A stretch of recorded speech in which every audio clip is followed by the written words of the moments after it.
까지 천국은 좋은 씨를 젖밭에 뿌린 사람과 같으니 사람들이 잘 때에 그 원수가 와서 곡식 가운데 가라지를 덧뿌리고 갔더니 싹이 나서 결실할 때 가라지도 보이더라 하는 말씀입니다.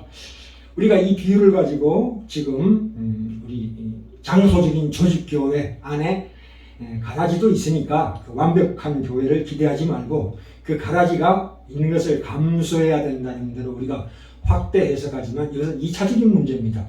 여기 하나님 예수님 그리스도 말씀하실 때 36절부터 37절 가볼까요? 이 가라지의 비유가 어떤 것인지 정확하게 나와 있습니다. 가라지의 비유 36절부터 38절 사이에 이에 예수께서 무리를 떠나서 집에 들어가시니 제자들이 나와 가로되 밭에 가라지의 비유를 우리에게 설명하여 주소서. 대답하여 가라사대 좋은 씨를 뿌리는 이는 인자요. 38절에 같이 읽겠습니다. 밭은 세상이요 좋은 씨는 천국의 아들들이요 가라지는 악한 자의 아들들이요 이렇게 나와 있습니다. 그렇죠? 그렇기 때문에 이 비유는 아직 교회에 대해서는 아닙니다. 이 시점에서 교회가 아직 생성되어 있지 않기 때문에 예수님께서도 이 비유를 설명하실 때 이 말씀을 하셨습니다. 그죠? 이 무슨 얘기냐? 세상 전체에 관하여 얘기하고 있습니다. 그러니까 오늘날 얘기하는 조직적인 교회, 장소에 국한하지 않다 이 말입니다. 그것은 이 비유는 우리가 이 세상에서 사는 하나님께 속한 성도들에 관한 것입니다. 그래서 그러니까 천국의 아들들은 이 세상에서 가라지와 함께 살아야 한다. 그러나 그 심판은 마지막 때가 되어야 한다라는 이 비유가 있습니다. 십시적으로는 비유 다음에 가라지 비유가 나오고 이 두 가지에 대해서 하나님께서 예수님께서 상세하게 설명하셨습니다. 그리고 이 가라지 비유 뒤에 겨자씨 비유, 그 다음에 누룩의 비유 이게 하나가 되는 겁니다. 그건 좀 이따가 다시 우리가 함께 은혜 받기로 하고요. 오늘은 그런데 이 마귀, 이 원수가 나오죠. 원수 사단 마귀가 왜 아직도 이렇게 권세를 가지고 있느냐? 그것은 하나님께서 마지막 심판 때까지 그 마지막 최종 심판을 미루고 계세요.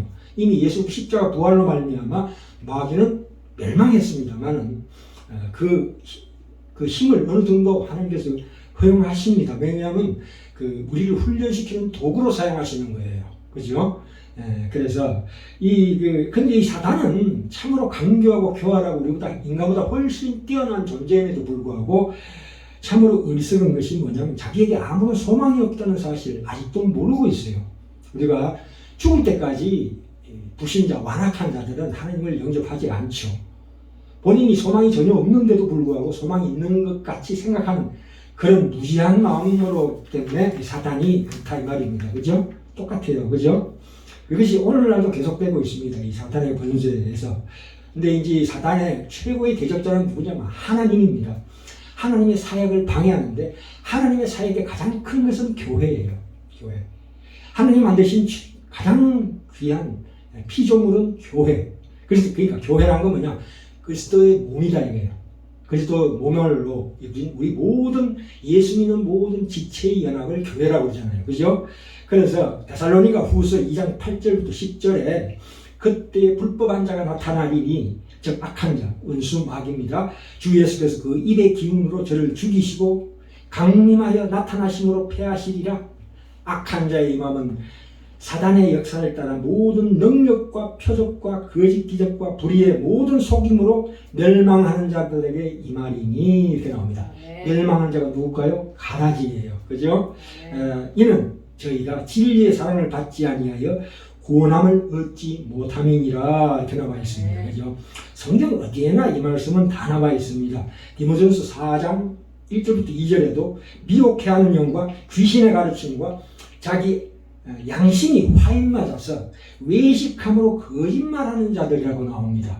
그래서 우리가 이제 오늘 이 본문 말씀 들어가기 전에 잠깐 이거 짚고 넘어갈까요? 자, 오늘 제목이 알곡과 가라지에 대한 올바른 이해예요. 알곡과 가라지에 대한 올바른 이해. 그러면 우리가 이 알곡과 우리가 이단이라고 흔히 알고 있습니다. 그런데 이단이라는 건 뭐냐면 이 그리스도인이지만 대체적으로 어떤 특정 교리에 대해서 길을 잘못 든 사람이에요. 그죠? 그걸 뭐라고 해요? 기독교의 모조품이라고 합니다. 모조품. 우리가 유사품이라고 하죠. 유사품이 근데 이 이단이 왜 무서우냐면 좀 이따 말씀드린 이 사교, 거짓된 종교보다도 더 위험할 수가 있다 이겁니다. 왜 그러냐면 이 이단의 발단은 가라지에 씨를 뿌리는 원수 마귀로부터 시작되었기 때문입니다. 그렇죠? 예. 자, 그러면 오늘날 오늘날 이 거짓된 종교가 있어요. 거짓된 종교라는 건 뭐냐면 이 4대 종교, 이를테면 유교, 불교, 이슬람교, 뭐 이런 거, 신교, 구교 따질 것 없이 그건 제외하고 특별히 그리스도인들에 대한 그리스도인만을 대상으로 한 그걸 우리가 사교라고 합니다. 사교.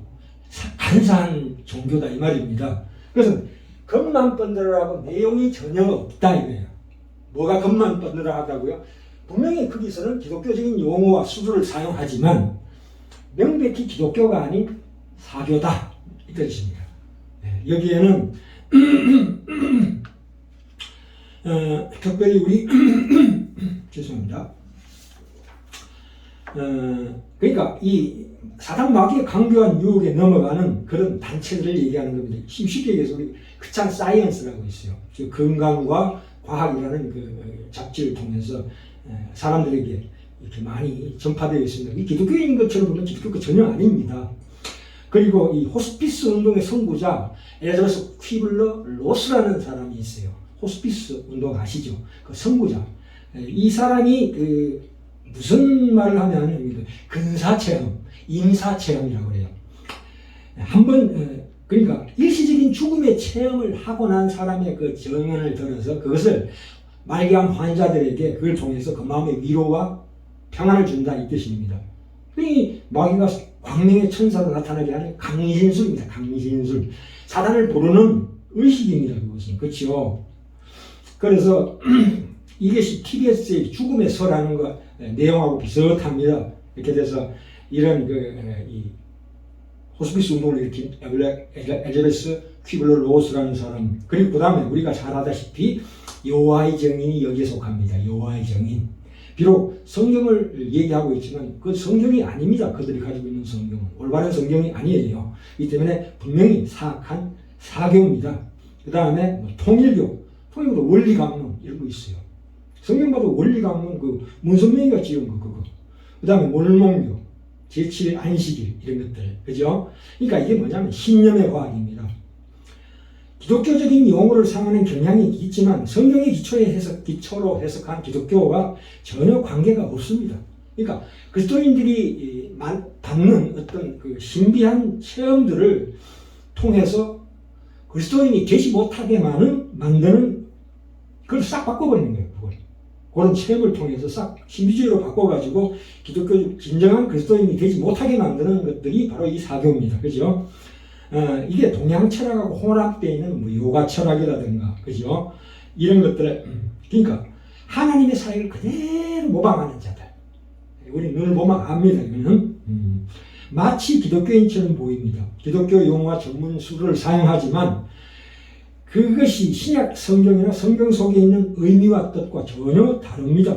그러니까 뜻과 내용은 날아가 버리고 그 말씀만 그 껍데기만 남아있는 거예요. 쉽게 얘기하면 쭉정이라고 보시면 돼요. 쭉정이. 비유가 쭉정할지는 모르겠지만서도. 자, 이런 거에서 우리가 절대로 속아 넘어가면 안 됩니다. 근데 그 사교들의 마각을 우리가 확실하게 알 수 있는 방법이 있어요. 누구나 여기는 창시자가 있어요. 창시자가 누구냐 하면 이 몰몬교 같은 경우에는 요셉 스미스라는 사람이 최근에 발견된 그 문서, 성경이 아니에요. 천사들에 의해서 하나님의 계시에 의해서 발견됐다는데 그건 황금판에 새겨졌대요. 그것은 우리가 보면 알죠. 그죠? 이 이단의 경우에는 말하자면 성경에 대한 열렬한 어떤 열심이 있는 사람들이 많이 빠지는 경우가 많아요. 그러니까 성경을 자기식으로 해석한다 이 말입니다. 그래서 이 해석에 대한 문제가 바로 이단을 판가름하는 기준인데, 이 이단에 빠진 사람들은 반드시 다시 돌아오게 되어 있습니다. 하나님의 은혜로. 안 돌아오는 사람은 뭐예요? 가라지죠. 돌아오는 사람은 알곡이죠. 이렇게 보시면 될 것 같아요. 자, 이제 본문으로 들어갑시다. 아까 분명히 말씀드렸습니다. 이 가라지 비유는 교회 안에를 지칭하는 것보다도 더 우선적으로 이 세상을 비유한다 이렇게 말씀드렸습니다. 그런데 이것이 언제 그 본색이 드러나냐 하면 그 결실할 때에 그 본색이 드러난다 이 말입니다. 그죠? 특히 우리 교회 안에 교회에 있는 그 외식자들, 그러니까 가라지를 인간의 지혜로는 우리가 알기 어렵습니다. 그게 불가능한 것은 왜냐하면 신앙이 어린 약한 신자들이 있어요. 그들을 잘못 외식자로, 말씀하신 가라지로 오해할 수가 있습니다. 그것을 우리가 주의해야 합니다. 그래서 하나님께서 심판을 하시는 그때까지 우리 스스로는 그 사람들 심판하면 안 돼요. 그러니까 아직 드러나지 않았던 귀한 영혼들이 있어요. 어린 영혼들이 있다 이 말입니다. 그들이 쓸데없이 오해되어서 버려지면 안 되는 거 아니겠어요? 그죠? 그렇기 때문에 우리 진실한 신자와 불신자 신자들이 같이 섞여 있는데 그것을 최종적으로 판가름하실 분은 하나님 분이시다. 우리 주 예수 그리스도 분이시다. 그렇게 이해하시면 될 것 같아요. 그래서 인간이 은밀하게 이 알곡과 가라지를 분별할 수는 없다. 이런 뜻입니다. 자, 본문으로 계속 들어갑시다. 이 뒤에 아까 제가 말씀드렸습니다. 이게 왜냐하면 뒤에 겨자씨와 누룩의 비유하고 곁들여집니다. 이게 심판 때가 되어야 알곡과 가라지가 분리된다. 그때야 비로소 알곡들이 그 보상을 받는다 이 말입니다. 그전에는 가라지와 구별됨이 없어요. 그 밭에 심기운 겨자씨 비유도 마찬가지고 가루소말 속에 삼기운 누룩의 비유와도 마찬가지입니다. 일관된 내용이 가라지 비유하고 겨자씨 비유하고 누룩의 비유에 숨겨져 있다 이 뜻입니다. 그러니까 이게 무슨 얘기냐? 정리해 보자면 세상에 속한 자들이 하나님께 속한 자들, 하나님의 자녀들이 세상에 속한 자들과 구분이 안 된다 이 말입니다. 우리가 기대하는 것 같은 어떤 하나님의 특별한 환경과 우리를 보호하심의 보상이 세상에 묻혀있는 것 같다, 삼키는 것 같다 이 뜻입니다. 그렇죠? 그래서 우리가 씨 뿌리는 비유에서 길가밭, 돌밭, 가시떨기 밭은 분명히 가라지예요. 싹이 나는 것 같으나 드디어 이게 나중에 열매를 못 맺고 그냥 죽어버리죠. 그것은 가라지죠. 그런데 여기서 우리가 이 알곡들은 하나님에 속한 자들, 그러니까 좋은 밭에 해당하는 자들이 이 세상을 살 때는 어떤 처지에 처하게 되는가, 그 현실이 어떠한가 하는 것을 설명하는 부분입니다. 그렇죠? 우리는 분명히 좋은 땅입니다. 옥토입니다. 옥토로 하나님께서 선택하신 분이시고 그 옥토를 가시는 분은 예수 그리스도시라고요. 그죠? 우리 마음의 심령의 밭을. 그렇죠? 우리는 옥토예요.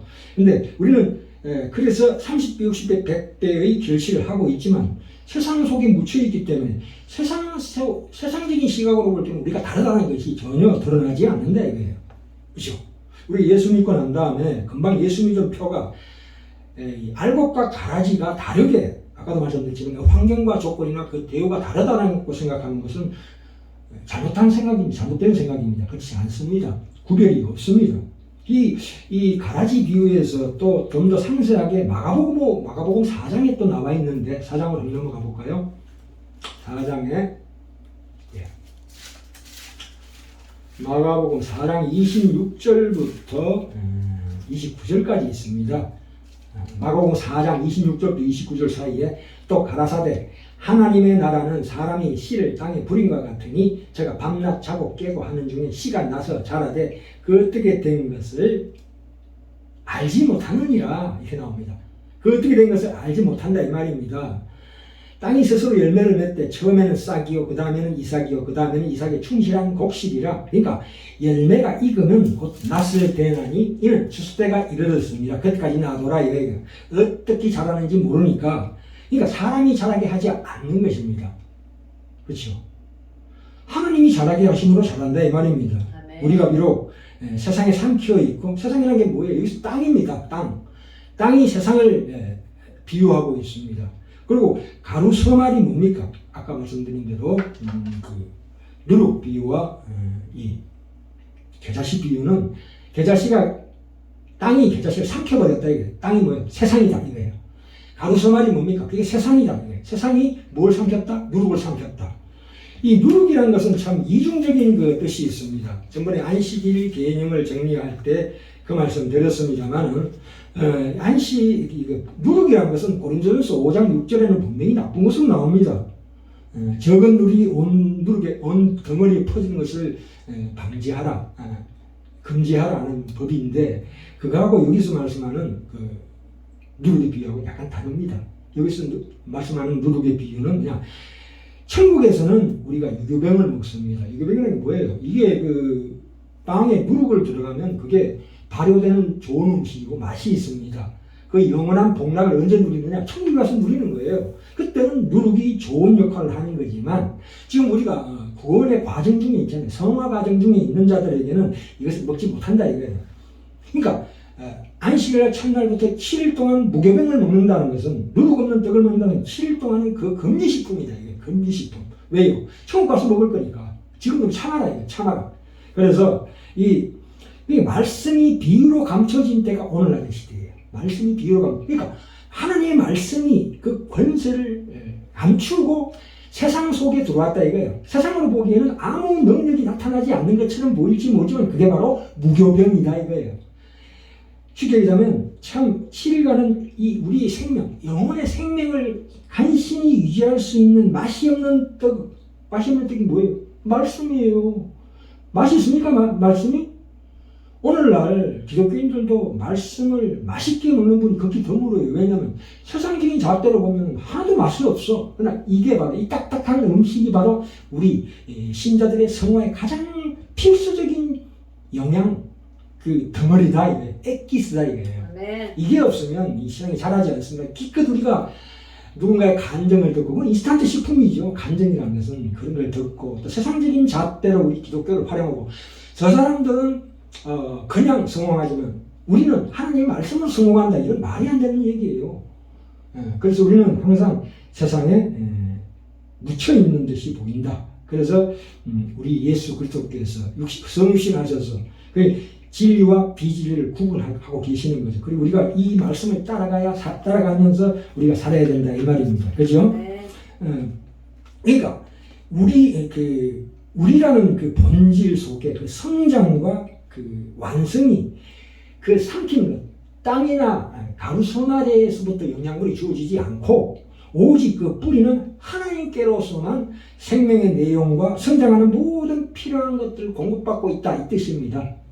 그래서 세상 속에 있다고 해서 우리가 세상으로부터 어떤 힘을 얻거나 내용을 가지지 않는다 이 말입니다. 그래서 에베소서 1장에 정확하게 나오지요. 참으로 귀한 말씀입니다. 제가 읽겠습니다. 우리 주 예수 그리스도의 하나님 영광의 아버지께서 지혜와 계시 정신을 너희에게 주사 하나님을 알게 하시고 너희 마음의 눈을 밝히사 그의 부르심의 소망이 무엇이며 성도 안에서 그의 기업의 영광의 풍성이 무엇이며 그의 힘의 강력으로 역사심을 따라 믿는 우리에게 베푸신 능력의 지극히 크심이 어떤 것을 너희로 알게 하시기를 구하노라. 그 능력이 그리스도 안에서 역사하사 죽은 자들 가운데서 다시 살리시고 하늘에서 자기 오른편에 앉히사 모든 정사와 권세와 능력과 주관하는 자와 이 세상뿐 아니라 오는 세상에 일컫는 모든 이름 위에 뛰어나게 하시고 또 만물을 그 발 아래 복종하게 하시고 그를 만물의 교회의 머리로 주셨느니라.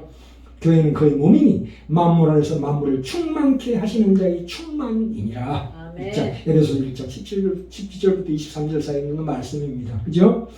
우리는 이 세상에 삼켜져 있고 묻혀 있습니다. 마치 겨자씨가 땅에 묻히는 것처럼 땅은 세상이고 누룩이 가루소말 속에 묻혀 있는 것처럼 세상 속에 묻혀 있지만 우리 모든 뿌리 근거, 우리에게 주어진 모든 생명과 그 생명이 자라야 될 모든 조건들과 힘들이 어디로부터 주어지느냐? 그리스도부터로만 주어진다. 그렇죠? 우리는 자꾸 예수 믿은 보상을 예수 믿는 힘이 비록 세상의 목표는 아닐지라도 그래도 세상에 있는 것들 세상에 있는 어떤 힘이나 이런 것들 중에서 온다고 생각을 하기 쉽습니다만 절대 그렇지 않습니다. 물론 하나님의 백성은 세상이 만드는 것이 아니라 모든 하나님의 백성은 세상이 만들어내는 것이 아닙니다. 그죠? 우리 주 예수 그리스도의 십자가로만 만들어지며 예수 그리스도로 말미암아 하나님의 자녀로 출생한 모든 자들은 예수 그리스도를 머리로 하는 그 몸된 교회로서 그리스도로부터만 그 영양 공급을 받고 그 그리스도로부터만 보호를 받는다 이 뜻입니다. 그렇죠?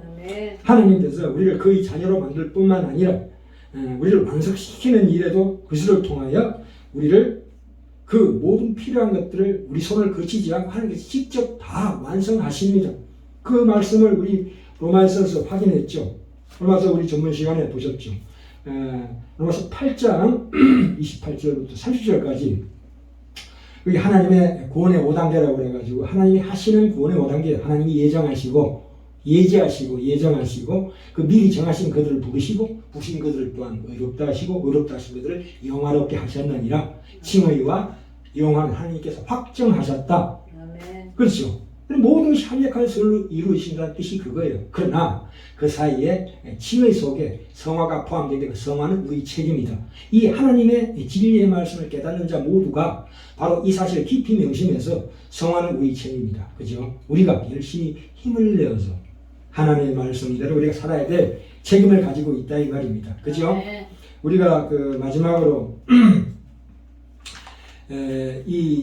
이 사교들이나 이 이단들이 자꾸 사람을 갖다가 우리가 일단 마지막으로 병에 걸렸다 칩시다. 병에 걸렸다 치면은 우리가 아니 내가 하나님을 믿는데 왜 이 병에 걸렸냐? 그것은 모릅니다. 우리가 하나님께 열심히 기도하고 열심히 살아왔는데 왜 하필 우리에게 이런 일이 일어나는가? 그것을 위로 차원으로만 보시지 마시고 그것을 통해서 하나님께서 나를 더 좋은 유익하게 하시기 위해서 그럼 주셨구나라는 모든 것이 합력하여 서르시는 하나님 아버지를 믿어야 합니다. 그죠? 아까 분명히 그 마태복음 10장에도 나오지요. 참새 한 마리가 떨어지는 것도 한나사리온에 참새 2마리가 팔리는 건데 참새 한 마리 떨어지는 것도 하나님이 허락지 않으시면 결국 땅에 떨어지지 않는다. 너희는 머리부터까지 세신 바 되었다. 염려하지 마라. 응? 그 말씀 하셨죠. 그 때문에 우리가 당하는 모든 세상의 일들이 그 우연이라는 게 없어요. 하나님의 다 섭리 속에 있는 거라고요. 그래서 우리가 오래 참고 견디는 것이 가장 중요합니다. 신앙에서 가장 키포인트입니다. 그래서 전번에 말씀드렸죠. 성도의 견인 교리에서 가장 중요한 성화 과정에 들어갔을 때는 참고 견디는 것이 바로 하나님께서 끌어주시고 내가 꿋꿋이 견디면서 끝까지 인내하며 참고 소망 중에 사는 것이 그래서 환난과 재난과 어떤 고통과 고난이 오더라도 그것을 통해서 정금같이 단련되는 신자의 인생이 있다. 아멘. 우리에게는 절대로 낙심하거나 절망할 일이 없다 이거예요.